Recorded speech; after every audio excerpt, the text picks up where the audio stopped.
यहाँ पर इसकी की मौजूद है, ये रही।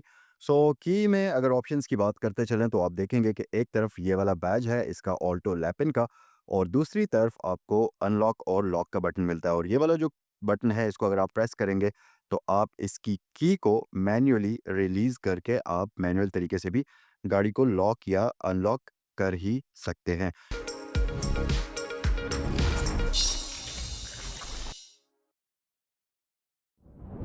हेलो गाइस, अस्सलाम वालेकुम। मेरा नाम है ज़ैनुल आबिदीन और आज की इस वीडियो में मैं आपको करता हूं वेलकम। ये वीडियो थोड़ी डिफरेंट स्टाइल में होने वाली है। हम point of view video shoot करेंगे और मैं आपको अपने पर्सपेक्टिव से दिखाऊंगा कि सुजुकी ऑल्टो लैपिन दिखने में कैसी लगती है। और आज की वीडियो में इस गाड़ी को हम ना सिर्फ डिटेल से देखेंगे, इसका इंटीरियर, एक्सटीरियर, वो सारी चीज़ें एक्सप्लोर करेंगे। और साथ ही इस वीडियो के अंदर आपको इस गाड़ी की प्राइस भी बताई जाएगी। और अमेजिंग चीज़ ये कि ये गाड़ी फॉर सेल भी है। तो अगर इस वीडियो को देखने के बाद आप इस गाड़ी को खरीदना चाहें या इससे रिलेटेड कोई भी किसी किस्म की इन्फॉर्मेशन हासिल करना चाहें तो स्क्रीन पर दिए हुए नंबर्स पर आप कॉल भी कर सकते हैं, जो कि हैं सैगल मोटर्स के। तो ये गाड़ी यहाँ पर सैगल मोटर्स पर अवेलेबल है। आइए जल्दी से वीडियो को स्टार्ट करते हैं वक्त ज़ाया किए बिना। लेकिन उससे पहले आपसे रिक्वेस्ट है कि मेरे चैनल को सब्सक्राइब कर लीजिए, क्योंकि यहाँ पर आपको इसी किस्म की इंटरेस्टिंग और खूबसूरत सी व्हीकल्स देखने को मिलती रहती हैं। अगर आप कार लवर हैं तो मेक श्योर कर लें कि आप मेरे चैनल को सब्सक्राइब कर लीजिए, बेल आइकन जरूर प्रेस करिएगा। तो चलें इस वीडियो को स्टार्ट करते हैं। ओके गाइस, तो वीडियो को हम स्टार्ट करते हैं और सबसे पहले तो मैं आपको इस गाड़ी की प्राइस बता देता हूँ। 2021 मॉडल सुजुकी ऑल्टो लैपिन है और इसकी इंपोर्ट है 2024 की। ग्रेड इसका 3.5 है, 3.5 ग्रेड की व्हीकल है। इसके साथ वेरीफाइबल ऑक्शन शीट मौजूद है, जो कि यहाँ पर आप देख भी सकते हैं। ये रही इसकी ऑक्शन शीट। उसके अलावा इस गाड़ी की आस्किंग प्राइस है 36 लाख रुपए। सो 3.6 मिलियन में आपको एक खूबसूरत तरीन जापानीज 660 सीसी इंजन वाली व्हीकल मिलेगी। अगर इस वीडियो को देखने के बाद आप इसको खरीदना चाहते हैं तो स्क्रीन पर दिए हुए नंबर पर आप कॉल भी कर सकते हैं। तो चलें पहले आपको मैं इस गाड़ी के एक 360 वॉक अराउंड कराता हूं और आपको इसका एक्सटीरियर डिटेल में दिखाते हैं, और फिर उसके बाद हम करेंगे इस गाड़ी के तमाम तर फीचर्स के बारे में डिटेल से डिस्कशन। सो रियर साइड से तो ये गाड़ी ना सिर्फ बहुत ही खूबसूरत है दिखने में, और साथ ही साथ इसकी लुक्स काफ़ी क्यूट भी हैं। और ये एक बड़ी प्रैक्टिकल किस्म की व्हीकल है, क्योंकि अगर आपने सिटी ड्राइविंग के लिए एक खूबसूरत सी व्हीकल लेनी है तो मेरे ख्याल से इससे अच्छी खूबसूरत गाड़ी आपको नहीं मिलेगी। तो आइए ज़रा गाड़ी के बारे में डिटेल से बात करते हैं। ऑलरेडी गाड़ी अभी स्टार्ट हो चुकी है। इसकी हेडलाइट्स ऑन है ऑलरेडी।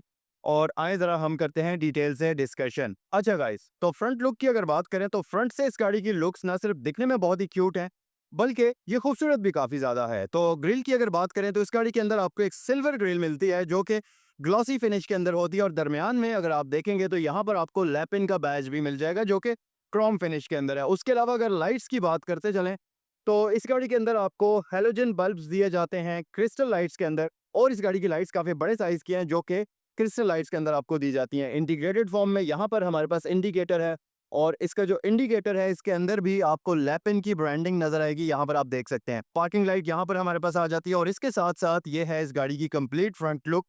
और फ्रंट साइड से ये गाड़ी काफ़ी खूबसूरत है। उसके अलावा अगर आप साइड पर आएंगे तो यहाँ पर आप देखेंगे इस गाड़ी के जो साइड मिरर्स हैं ये पिलर माउंटेड होते हैं। सर्कुलर शेप के अंदर आपको साइड मिरर्स दिए जाते हैं, जो कि बॉडी कलर कॉम्बिनेशन में आते हैं। और इसके साथ साथ अगर हम टायर्स की तरफ आ जाएं तो इस गाड़ी के अंदर आपको सिंपल स्टील रिम्स मिलते हैं। टायर साइज की बात करें तो ये 165 है। रिम्स का साइज 14 इंचेस है। और इस गाड़ी के ऊपर जो टायर मौजूद है वो है ब्रिजस्टोन का। टायर साइज मैं आपको ऑलरेडी बता चुका हूँ। ऊपर हमारे पास व्हील कैप्स मौजूद हैं प्लास्टिक में।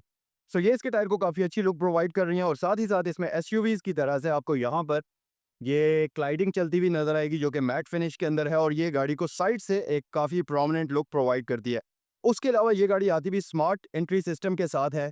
कीज़ की मैं आपको आगे चलकर दिखाऊंगा भी, लेकिन यहाँ पर आप देखें अगर तो इस गाड़ी के डोर्स के ऊपर आपको बटन्स मिलते हैं, ना सिर्फ पैसेंजर साइड पर बल्कि ड्राइवर साइड पर भी, दोनों ही साइड्स पर आपको इसमें ये बटन्स का ऑप्शन मिलता है। प्रॉपर स्मार्ट एंट्री सिस्टम का ऑप्शन आपको दिया जाता है। और साथ ही साथ आप अगर देखेंगे तो इस गाड़ी के जो मिरर्स हैं इनके अंदर आपको प्राइवेसी ग्लास मिलते हैं। सो फ्रंट साइड पर इसका जो टिंट है उसकी इंटेंसिटी कम है, रियर साइड पर टिंट की इंटेंसिटी ज़्यादा है। और अगर आपको इसके मिरर्स में नीचे करके दिखाऊं तो आप देखेंगे कि ये इसके ऊपर कोई भी पेपर इंस्टॉल्ड नहीं है। ओरिजिनल ये टिंटेड मिरर्स इस गाड़ी के अंदर आपको दिए जाते हैं। तो प्राइवेसी ग्लास के साथ ये गाड़ी आपको मिलेगी। उसके अलावा यहाँ पर हमारे पास इसका फ्यूल हेड ओपनर है, और रफली इस गाड़ी के अंदर 27 लीटर फ्यूल कैपेसिटी आप इसमें फ्यूल रख सकते हैं, 27 लीटर तक। इसके साथ साथ हम अगर रियर साइड से इस गाड़ी को देखें तो यहाँ पर हमारे पास एक अदद पोल एंटीना मौजूद है, जो कि आप देख सकते हैं। और साथ ही हाई माउंटेड एलईडी लैंप है, वॉशर है, और वाइपर का ऑप्शन आपको यहाँ पर दिया जाता है। सुजुकी ऑल्टो की ब्रांडिंग यहाँ पर आपको मिलेगी और इसके साथ-साथ लैपिन की ब्रांडिंग यहाँ आपको दी जाती है जो कि क्रोम में है। फ्रंट लाइट्स की तरह इस गाड़ी की रियर लाइट्स भी सर्कुलर शेप के अंदर आ जाती हैं और इनमें आपको हैलोजन और एलईडीज़ का कॉम्बिनेशन मिलता है। जैसा कि आप देख सकते हैं इसकी ब्रेक लैंप्स और पार्किंग लाइट्स एलईडीज़ में हैं, टर्न इंडिकेटर और रिवर्स लैंप्स हैलोजन में आपको दिए जाते हैं। साथ ही साथ रियर कैमरा यहाँ पर आपको इस गाड़ी के अंदर मिलता है और रियर लाइट यहाँ भी एक दी गई है। इसके साथ-साथ ई-एनई चार्ज्ड वेरिएंट है, सो बेसिकली ये गाड़ी सेमी हाइब्रिड और टेक्नोलॉजी के साथ आती है, जिसमें आपको आम 660 सीसी गाड़ी से ज़्यादा बेहतर फ्यूल एवरेज इस गाड़ी के अंदर देखने को मिल जाएगी और सेफ्टी के लिए आपको रियर साइड पर पार्किंग सेंसर्स भी ये गाड़ी ऑफर करती है। अच्छा, इसका बूट हम ओपन करते हैं और यहाँ पर आप देखेंगे कि इंसुलेशन इस तरफ भी मौजूद है। ये है इसका बूट, बहुत ज़्यादा बड़े साइज़ का तो नहीं है, लेकिन फिर भी डिसेंट स्पेस है, तो इसमें आप अपना छोटा-मोटा सामान सिटी राइडिंग के लिए अगर आप जाते हैं तो रख सकते हैं। बाकी आपके पास ये पंप है, जैक वगैरह मिल जाएगा और ये आपका सीलेंट मिल जाएगा अगर आपकी गाड़ी का टायर पंचर हो जाता है तो। सो इसे हम क्लोज़ करते हैं और आइए अब हम चलते हैं इस गाड़ी के इंटीरियर की तरफ। ओके गाइस, तो अब हम आते हैं इस गाड़ी के इंटीरियर की तरफ और सबसे पहले तो मैं आपको दिखाता हूँ इस गाड़ी के इंटीरियर का एक वाइड व्यू। सीट्स की बात अगर करते चलें तो इसमें आपको फैब्रिक सीट्स मिलती हैं, लेकिन अगर आप इनका मटेरियल देखें तो ये काफ़ी प्रीमियम लुकिंग सीट्स हैं और इनका मटेरियल भी काफ़ी प्रीमियम है। इसका जो फैब्रिक है ये काफ़ी सॉफ्ट है, कुशनिंग काफ़ी अच्छी हुई भी है और ये आगे-पीछे भी आप इनको इस तरीके से एडजस्ट कर सकते हैं मैनुअल तरीके से। अच्छा, जो ड्राइवर सीट है उसके अंदर आपको हाइट एडजस्टमेंट का ऑप्शन भी दिया जाता है। नॉर्मली 660 सीसी इंजन वाली गाड़ियों के अंदर आपको हाइट एडजस्टमेंट का ऑप्शन इसमें नहीं मिलता। उसके अलावा स्टीयरिंग व्हील आपको मैं आगे चलकर डिटेल से दिखाऊँगा। यहाँ पर अगर आप देखेंगे तो इंजन स्टार्ट स्टॉप बटन है और नीचे आपके पास काफ़ी सारे कंट्रोल्स हैं। इसमें आप रियर पार्किंग सेंसर्स को ऑफ कर सकते हैं, एंटी कोलिजन सिस्टम है, लैन डिपार्चर वार्निंग है, ट्रैक्शन कंट्रोल है और इको आइडल भी इसमें आपको दिया जाता है और साथ ही साथ इसके हेडलैम्प्स भी एडजस्टेबल होते हैं, तो वो सारी चीज़ें यहाँ पर आपको इसमें मिलेंगी। सो गाइस, मैं इस वक्त गाड़ी के अंदर बैठ चुका हूँ और इस गाड़ी का हम इंटीरियर डिटेल में देखते हैं, लेकिन पहले आप ज़रा इसके इंटीरियर का एक वाइड व्यू देख लीजिए और इसका इंटीरियर दिखने में कुछ ऐसा आपको नज़र आएगा जो कि बहुत ही ज़्यादा खूबसूरत है। हमारे पास एडजस्टेबल स्टीयरिंग व्हील है, ये टेलीस्कोपिक नहीं है लेकिन टिल्ट एडजस्टमेंट आप इसकी कर ही सकते हैं। सो ये गाड़ी आती है स्टार्टअप बटन के साथ, हमारे पास यहाँ पर इसकी की मौजूद है, ये रही। सो की में अगर ऑप्शंस की बात करते चलें तो आप देखेंगे कि एक तरफ ये वाला बैज है इसका ऑल्टो लैपिन का और दूसरी तरफ आपको अनलॉक और लॉक का बटन मिलता है और ये वाला जो बटन है इसको अगर आप प्रेस करेंगे तो आप इसकी की को मैन्युअली रिलीज़ करके आप मैनुअल तरीके से भी गाड़ी को लॉक या अनलॉक कर ही सकते हैं। सो की हम यहाँ पर रख लेते हैं। राइट साइड पर इसका पुश स्टार्ट बटन होता है, उसे हम प्रेस करते हैं और गाड़ी का स्टार्टअप कुछ ऐसा आपको नज़र आएगा। सो एमआई डिस्प्ले के अंदर भी आपको लैपन की ब्रांडिंग नज़र आएगी यहाँ पर। उसके बाद ये आपको डेट शो करेगी और उसके फ़ौरन बाद इसका जो मेन डिस्प्ले है वो ऑन हो जाएगा और यहाँ पर आप देख सकते हैं इसका डिस्प्ले, ये पूरा डैशबोर्ड है, ये काफ़ी मज़ेदार किस्म का है। आपके पास स्टीयरिंग व्हील मल्टी कंट्रोल्स के साथ है। सो इसमें बेसिक फीचर्स सारे आपको दिए जाते हैं जैसे किसी भी बड़ी गाड़ी के अंदर होने चाहिए और आफ्टर मार्केट इसमें एंड्रॉयड पैनल भी प्री इंस्टॉल्ड है, तो ये चीज़ भी इसमें आपको बाद में नहीं लगवानी पड़ेगी। गाड़ी अभी मैंने स्टार्ट की है। सो अब हम आते हैं इस गाड़ी के इंटीरियर की तरफ और इंटीरियर के बारे में हम करते हैं थोड़ा-सा डिटेल से डिस्कशन। सो स्टीयरिंग व्हील से स्टार्ट करते हैं। इसमें आपको मिलता है adjustable steering wheel, one way adjustment होती है बट स्टिल 660 सीसी इंजन वाली गाड़ियों के अंदर एडजस्टमेंट आमतौर पर नहीं आती, बट इस गाड़ी के अंदर ये दी गई है। फिर दूसरी बात ये कि आपको यहाँ पर मिलते हैं मल्टीमीडिया कंट्रोल्स, वॉल्यूम कंट्रोल्स हैं, अप एंड डाउन की है, मोड कंट्रोल स्विच है और इसके साथ आपके पास वॉइस कमांड और फ़ोन पिक एंड ड्रॉप करने की आपको दी जाती है। इसके अलावा स्टीयरिंग व्हील के बारे में मैं आपको बता चुका हूँ, ये जो टू टोन कॉम्बिनेशन है ये बहुत ही खूबसूरत लग रहा है। फॉर एग्जांपल ऊपर डार्क ग्रे है, दरमियान में हमारे पास ऑफ वाइट कलर का यूज़ हुआ हुआ है जो कि दिखने में बहुत ही मज़ेदार नज़र आता है। उसके अलावा गाड़ी के मज़ीद फीचर्स की बात करें तो इसके अंदर आपको मिलता है एक अदद सिंपल स्पीड मीटर बेसिक वाला, रेव काउंटर नहीं होता, स्पीड मीटर बिल्कुल बेसिक वाला है और इसके साथ-साथ इस गाड़ी के अंदर आपको एमआई डिस्प्ले में तमाम ज़रूरी इन्फॉर्मेशन भी मिल जाएगी जैसा कि फ्यूल इंडिकेटर डिजिटल है, गियर पोजीशन इंडिकेटर आपको मिलता है और बाकी चीज़ों को आप यहाँ से चेंज भी कर सकते हैं। अच्छा, ये अब आप देखें, यहाँ पर इंजन, टायर और बैटरी का निशान है। सो बेसिकली ये गाड़ी सेमी हाइब्रिड भी है जिसका मतलब है कि जब आप ब्रेक करेंगे तो टायर से एनर्जी जो आएगी उसको इलेक्ट्रिसिटी में कन्वर्ट करेगी ये गाड़ी और उस इलेक्ट्रिसिटी को बैटरी के अंदर स्टोर किया जाएगा जो कि यहाँ सीट के नीचे होती है। सबर मैं सीट को उठाने की कोशिश करता हूँ अगर ये पॉसिबल हो तो, लेकिन नहीं।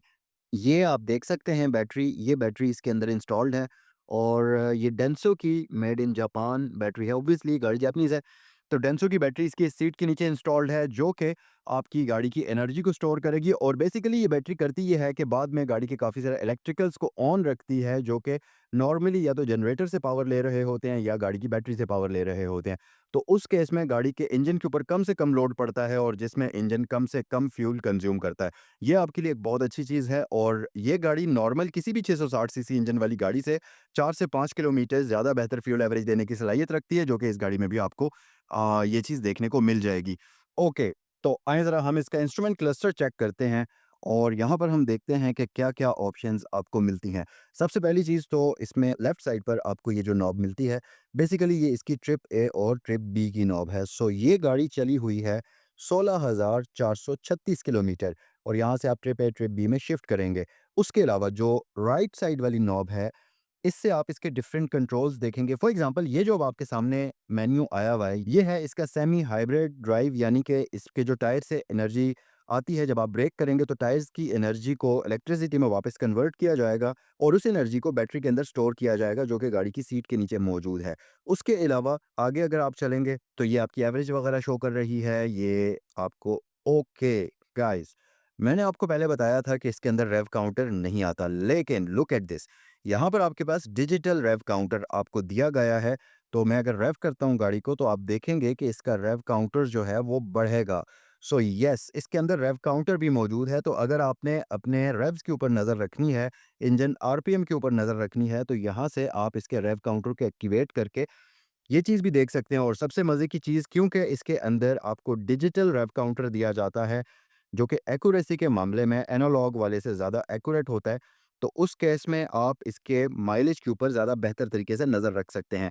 बाकी डेट है, माइलेज है और ये सेमी हाइब्रिड वाला मेन्यू है, तो ये सारी चीज़ें इसके इंस्ट्रूमेंट क्लस्टर में आपको मिलती हैं। स्पीड 140 किलोमीटर तक है और अगर आप देखें तो इस मीटर के अंदर भी आपको लैपिन की ब्रांडिंग नज़र आएगी, जो कि यहाँ पर लिखी हुई है। बाकी इन्फॉर्मेशन आपको लाइट्स की सूरत में मिलती है, जैसा कि हैंड ब्रेक का यहाँ पर आपको लाइट नज़र आ रही होगी, सीट बेल्ट की लाइट यहाँ पर आपको नज़र आ रही होगी और इसके इंस्ट्रूमेंट क्लस्टर के अंदर आपको एक ब्लू कलर के ऊपर लाइट भी नज़र आती है, जो कि काफ़ी खूबसूरत लगती है। अच्छा जनाब, उसके अलावा बाकी अगर फीचर्स की बात करें तो सामने बिल्कुल ड्राइवर के सामने यहाँ पर आपको 2 एयर वेंट्स मिलते हैं, एक इस तरफ है और एक इस तरफ है। ऑब्वियसली इनके सामने ये डिस्ट्रैक्शंस वगैरह हैं, लेकिन इतनी ज़्यादा जगह है कि हवा का फ्लो ड्राइवर के फेस पर और इधर-उधर आराम से आ सकता है। स्टीयरिंग व्हील के बारे में मैं आपको ऑलरेडी बता चुका हूँ, ये एडजस्टेबल तो है ही, लेकिन इसके साथ-साथ यहाँ पर आप देखेंगे तो इसमें आपको ऑटोमैटिक हेडलाइट्स का ऑप्शन दिया जाता है। उसके अलावा यहाँ पर अगर आप देखेंगे तो इसमें आपको वाइपर्स के लिए ऑटो का ऑप्शन नहीं मिलता। सो ये सारी चीज़ें तो यहाँ पर आपको मिलती हैं। लेकिन अगर आप यहाँ देखें तो इसमें आपको काफ़ी सारी और ऑप्शंस भी मिलेंगी, इनके बारे में आगे चलकर हम डिटेल से बात करेंगे। और ये रहा इसका इंजन स्टार्ट स्टॉप बटन। उसके अलावा सेंटर में हमारे पास इसका जो मेन एंड्रॉयड पैनल है वो आपको दिया जाता है और ये फुल साइज़ एंड्रॉयड स्क्रीन है, जो कि स्टैंडर्ड साइज़ होता है। ज़्यादातर गाड़ियों में यही साइज़ आपको दिया जाता है, तो इसमें भी आपको वो मिल जाएगा। और ये काफ़ी मॉडर्न है, यानी कि लेटेस्ट वाला है। तो इसका आप अगर देखें तो यूज़र इंटरफेस काफ़ी फ़ास्ट है और दूसरी बात ये कि बिल्कुल भी इसमें आपको लैग देखने को नहीं मिलेगा। और अच्छी बात ये कि क्योंकि ये एंड्रॉयड है तो आप इसमें एंड्रॉयड या गूगल की तमाम तर ऐप्स जो हैं उनको आराम से चला सकते हैं, जैसा कि यूट्यूब वगैरह या वो सारी चीज़ें आप यहाँ से ईज़िली इससे एक्सेस कर सकते हैं। सो यस, अभी इसके साथ इंटरनेट कनेक्टेड नहीं है, लेकिन अगर होता तो आप यहाँ से ईज़िली डिफरेंट चीज़ों के अंदर स्क्रॉल कर सकते थे। उसके अलावा नीचे अगर आप आएँगे तो इस गाड़ी के अंदर आपको क्लाइमेट कंट्रोल भी मिलता है डिजिटल वाला। ये अगर आप देखें तो यहाँ पर हमारे पास एसी का बटन है, ऑफ कर सकते हैं, डिफरेंट मोड्स हैं, सर्कुलेशन को चेंज कर सकते हैं और मतलब केबिन वाली या फ्रेश एयर सर्कुलेट करना चाहते हैं वो है। यहाँ पे से आप अपना टेम्परेचर एडजस्ट करेंगे और फ़ैन की स्पीड यहाँ से आप मैन्युअली भी कंट्रोल कर सकते हैं। उसके अलावा नीचे अगर आप आएँगे तो आपके पास रियर और फ्रंट डिफॉगर है और ये आपका आउटसाइड टेम्परेचर है। तो इस बटन को आप प्रेस करेंगे तो ये आपको आउटसाइड टेम्परेचर भी यहाँ पर शो करेगी स्क्रीन के अंदर। और इसके साथ-साथ सेंटर में ऑटो वाला बटन है, अगर आप उसे प्रेस कर लेंगे तो गाड़ी बाहर का टेम्परेचर सेंस करेगी, उसके अकॉर्डिंगली केबिन के टेम्परेचर को मेंटेन कर लेगी। तो ये एक बहुत ही अच्छा ऑप्शन है कि आप कहीं भी ड्राइव कर रहे हैं या किसी भी ऐसी सिचुएशन में जहाँ पर आपने क्लाइमेट कंट्रोल के ऊपर ज़्यादा तवज्जो नहीं देनी, तो आप जस्ट ऑटो वाला बटन प्रेस कर लें, बाकी गाड़ी खुद ही डिसाइड करेगी। उसके अलावा इसमें आती है सीवीटी ऑटोमैटिक ट्रांसमिशन, जिसमें आपको आर एंड डी और लो गियर का ऑप्शन दिया जाता है। उसके अलावा नीचे कुछ और कंट्रोल्स हैं हमारे पास, तो मैं आपको यहाँ से भी दिखा देता हूँ। ये आपके पास आ जाती है एक अदद स्टोरेज कंपार्टमेंट, नीचे हीटेड सीट है सिर्फ ड्राइवर वाली, और यहाँ पर ये डमी बर्स्ट स्विच है, यहाँ कोई पावर आउटलेट नहीं है। नीचे स्टोरेज कंपार्टमेंट है लेकिन पावर आउटलेट इसका यहाँ पर आपको दिया गया है इस तरफ। सो ये ऑप्शन भी इसमें मौजूद है। पैसेंजर के लिए अलग से 2 एयर वेंट्स आपको मिल जाएँगे। एयरबैग यहाँ पर पैसेंजर के लिए भी मौजूद है और साथ ही साथ ड्राइवर के लिए स्टीयरिंग व्हील के ऊपर आपको एयरबैग का ऑप्शन दिया जाता है। और यहाँ पर नीचे अगर आप देखें तो इस गाड़ी में यहाँ पर एक स्टोरेज कंपार्टमेंट है, जिसमें ड्राइवर अपना फ़ोन, वॉलेट कोई भी चीज़ इस तरह की रखना चाहे तो रख सकता है। यहाँ से आप स्टीयरिंग की एडजस्टमेंट करेंगे तो वो ऑप्शन भी हमारे पास मौजूद है। उसके अलावा इस गाड़ी के अंदर स्टोरेज स्पेस भी आपको काफ़ी ज़्यादा मिलेगी नॉर्मल व्हीकल से। एक ऊपर आपको दराज टाइप की इस तरह की चीज़ मिलती है जिसमें आप अपना काफ़ी सारा सामान रख सकते हैं।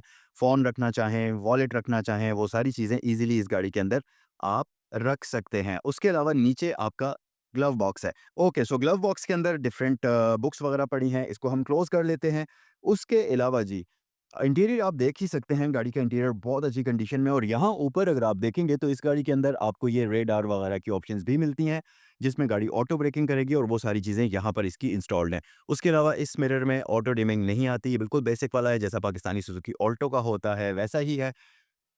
सनशेड्स के ऊपर आपको मिरर्स मिलेंगे, और ये देखें जी, यहाँ आपको ये बैज मिल जाएगा इस गाड़ी का, सुजुकी ऑल्टो लैपिन का। यहाँ भी है, और नहीं, इस तरफ नहीं है, और लेकिन इस तरफ कार्ड होल्डर के साथ मिरर मौजूद है, और इसको हम क्लोज़ कर लेते हैं। कार्ड होल्डर यहाँ भी आपको दिया जाता है। तो ये छोटी-छोटी चीज़ों में अटेंशन टू डिटेल इस गाड़ी के अंदर आपको मिलेगी। ओके गाइस, तो फ्रंट इंटीरियर तो आपने पूरा का पूरा इस गाड़ी का देख ही लिया। अब हम आते हैं रियर इंटीरियर की तरफ। पहले तो आप ज़रा इसका रूफ़ देखें। इसके रूफ़ के ऊपर आपको डायमंड पैटर्न मिलता है, जो कि काफ़ी खूबसूरत लगता है और इसके रूफ़ को काफ़ी प्रीमियम लुक प्रोवाइड करता है। साथ ही इसका ये जो फैब्रिक है, ये भी काफ़ी अच्छी और प्रीमियम क्वालिटी का है, जो कि फ़ील होने में काफ़ी मज़े का लगता है, और यहाँ पर आपको एक अदद लाइट मिलती है हैलोजन बल्ब के साथ। उसके अलावा नीचे अगर आप आएँगे तो इस गाड़ी के अंदर आपको मिलती है अमेज़िंग किस्म की लेग स्पेस। मुझे नहीं लगता कि 660 सीसी जापानीज़ गाड़ियाँ जितनी भी आती हैं, उनको लेग स्पेस के मामले में और रियर पैसेंजर्स के कम्फर्ट के मामले में कोई भी दूसरी गाड़ी बीट कर सकती है। इसमें कोई भी शक नहीं है कि जापानीज़ गाड़ियाँ आपको शानदार किस्म का सिटिंग कम्फर्ट प्रोवाइड करती हैं, प्लस लेग स्पेस तो आप देख ही सकते हैं। अच्छा, ये मैं आपको फ्रंट पर दिखाना भूल गया था।